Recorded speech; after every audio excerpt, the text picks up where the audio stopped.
To take a step inside this tiny museum in San Jose is like walking into the past, where Tom Izu and Susan Hayase hope people will learn about a painful time for the Japanese American community. We need to remember this history. We never want this to happen again to any other people. On December 7, 1941, Imperial Japan bombed Pearl Harbor, thrusting America into World War II and sparking a rise in anti-Japanese sentiment. 120,000 Japanese living on the West Coast, 70,000 U.S. citizens, were rounded up and sent to one of 10 internment camps in the country. It didn't matter if you were a citizen at all. Tom's family was taken to the Poston camp in Arizona. Susan's family to the Amachi camp in Colorado. It was unfair.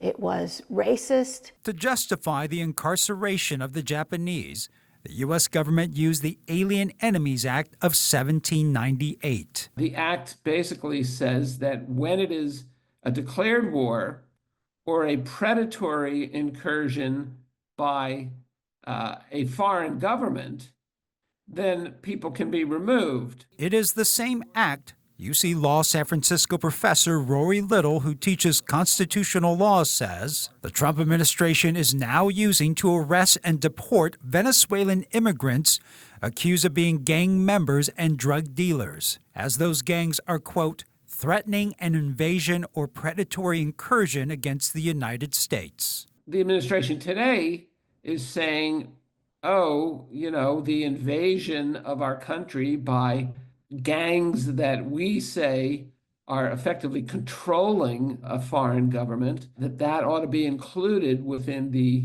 compass of the statute.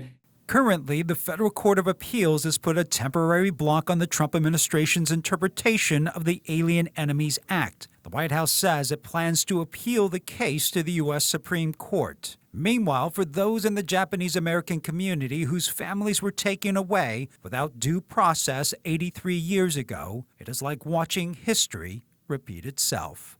And this is just a travesty of justice. And when I look at these pictures of the barracks and think about my parents being there, I think of what a nightmare it is to be accused and not to be able to defend yourself.